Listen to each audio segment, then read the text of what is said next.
내 이름은 재훈이고 내가 겪은 이 이야기는 지금도 생각만 해도 등골이 오싹해지는 경험이다. 친구들 사이에서 겁없는 놈으로 통하던 내게도 이런 일이 일어날 줄은 몰랐다. 대학 시절 여름방학, 나는 서울 외곽에 있는 할머니 댁에서 잠시 머물기로 했다. 할머니 댁 아파트는 오래된 건물이었지만 나는 대수롭지 않게 생각했다.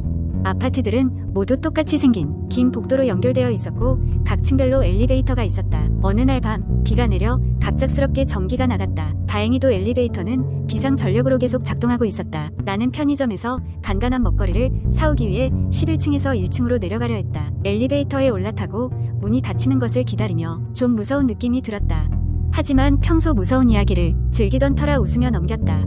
엘리베이터는 천천히 내려가기 시작했다. 층 수가 하나씩 줄어들며 곧 1층에 도착할 것이라고 생각했다. 그런데 엘리베이터가 5층에 도달했을 때 갑자기 멈추고 말았다. 버튼을 눌러보았지만 엘리베이터는 꼼짝도 하지 않았다. 당황한 나는 비상벨을 눌렀지만 대답이 없었다. 어쩔 수 없이 도움을 기다리기로 했고 지루함을 달래기 위해 휴대전화를 꺼내 듣고 있던 음악 소리를 키웠다. 몇 분이 지나지 않아 엘리베이터가 다시 움직이기 시작했다. 나는 다행이라 생각하며 다시 문이 열리기를 기다렸다. 문이 열렸을 때 나는 밖으로 나가지 못하고 그 자리에서 얼어붙어 버렸다. 엘리베이터 문 밖에는 끝이 보이지 않는 복도가 있었고 희미한 형광등 불빛이 켜져 있었다. 복도의 두 끝은 어둠으로 덮여 있었고 순간적으로 아까 내가 들어왔던 아파트 복도와 어딘가 다르다는 걸 알 수 있었다. 뭐지?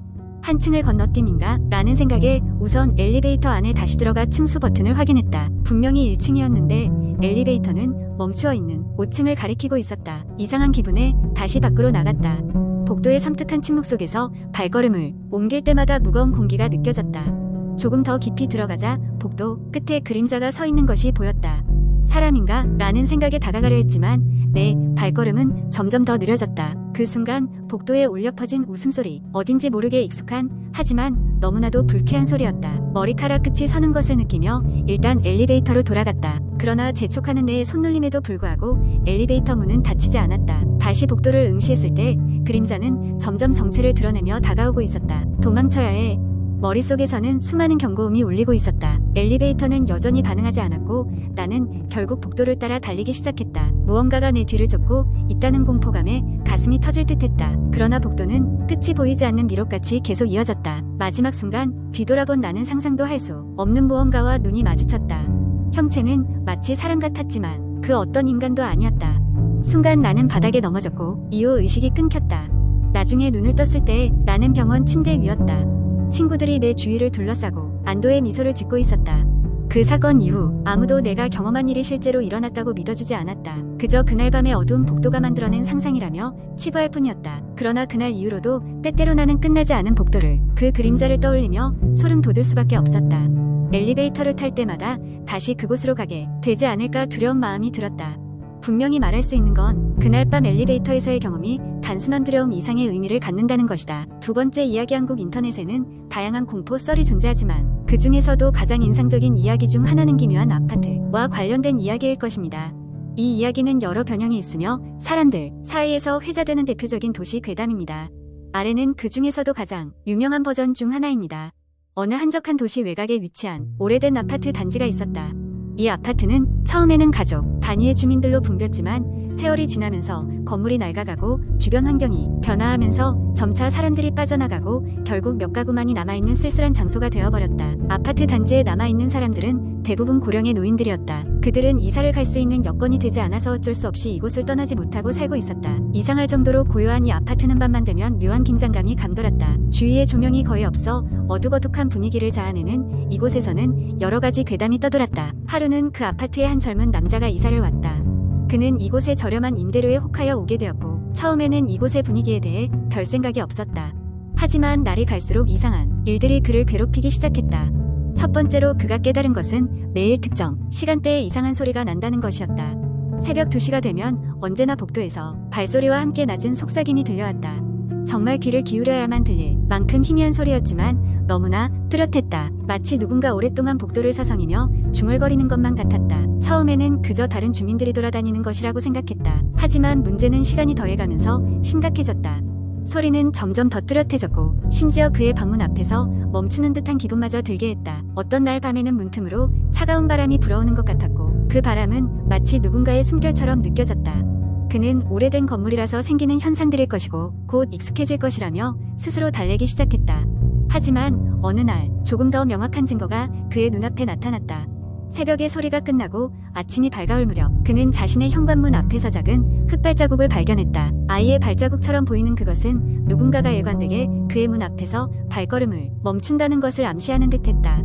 그는 더 이상 참고 있을 수 없었다. 이 괴상한 사건들을 해결하기 위해 아파트 경비원에게 이 일을 상의해 보았다. 하지만 경비원은 이상한 표정을 지으며 그에게 말했다. 여기 남아있는 주택들은 모두 유령을 본 적이 있는 사람들이야. 누구도 그것을 부정하지 않아. 그저 무시하고 일상을 살아갈 뿐이지. 결국 그는 아파트에 남아있는 다른 주민들을 찾아가 이야기를 나누게 되었다. 그중 한 노부인은 조용히 속삭이며 그에게 충고했다. 그 발자국은 이 아파트에 살던 작은 아이의 것이란다. 불행하게도 어느 날 실종됐고 끝내 찾지 못했지. 하지만 그는 아직 이곳을 떠나지 못한 채 자신의 집을 찾아 헤매는 거야. 그 이야기를 들은 그는 과거의 신문 기사를 조사하기 시작했다. 그리고 오래된 신문에서 그 노부인의 이야기와 일치하는 기사를 발견했다. 10여 년 전 이 아파트에서 미스터리하게 사라진 아이의 기사가 바로 그것이었다. 결국 그는 그 아파트를 떠나기로 마음먹었다. 자신이 이곳에 머무르면 더 위험한 일이 일어날 것이라는 생각이 들었기 때문이다. 짐을 싸고 떠나는 그 순간 문 밖에서 마지막으로 속삭임이 들려왔다. 집을 찾아준 것에 감사해. 그렇게 그는 뒤도 돌아보지 않고 그 아파트를 떠나 다시는 돌아오지 않았다. 그 후 그 아파트는 더욱더 황폐해져 결국 철거되었지만 그곳을 지나가던 사람들은 여전히 어딘가에서 아이의 속삭임이 들려온다고 하곤 한다. 이런 종류의 이야기는 많은 사람들에게 공포와 긴장을 주면서도 한편으로는 과거의 얽힌 비극과 슬픔을 떠올리게 합니다. 실제로 일어난 일인지 아니면 누군가의 상상력에서 비롯된 이야기인지는 알 수 없지만 바로 그런 점이 도시 괴담의 매력일 것입니다. 세 번째 이야기. 어느 날 나는 인터넷에서 흥미로운 공포 썰을 읽게 되었다. 이 썰은 실제로 일어났다는 이야기를 기반으로 한 것으로 그 신비롭고 오싹한 분위기에 매료되어 한참을 읽게 되었다.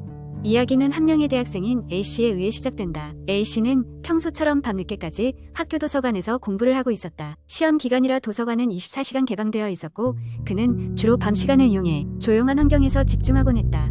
하지만 그날은 뭔가 달랐다. 평소에 자주 보이던 학생들의 얼굴은 보이지 않고 도서관은 유난히 고요했다. A씨는 시간이 너무 늦어 도서관을 나서기 위해 짐을 챙기고 있었다. 그때 복도를 지나가던 중 오래된 건물 특유의 싸늘한 공기가 느껴졌다. 갑작스런 정전으로 복도 불빛이 깜빡이더니 곧 완전히 꺼져버렸다. 휴대전화 플래시를 켠 A씨는 걸음을 재촉해 출구를 향했다. 하지만 이상하게도 출구는 평소보다 멀어 보였다. 끝이 보이지 않는 복도를 계속해서 걸었지만 주변은 똑같아 보였다. 잠시 멈춰섰다가 다시 방향을 바꾸어 걸어보기도 했지만 상황은 변하지 않았다. 계속해서 반복되는 복도의 모습과 A씨의 마음속 깊이 자리잡은 불안감. 시간이 얼마나 흘렀을까? A씨는 공포감에 휩싸여 있었다. 휴대전화 배터리는 점점 줄어들고 있었고 그는 점점 지쳐갔다. 그때 복도 끝에서 누군가의 걸음소리가 들렸다. 희미하게 보이는 형체는 점점 가까워졌다.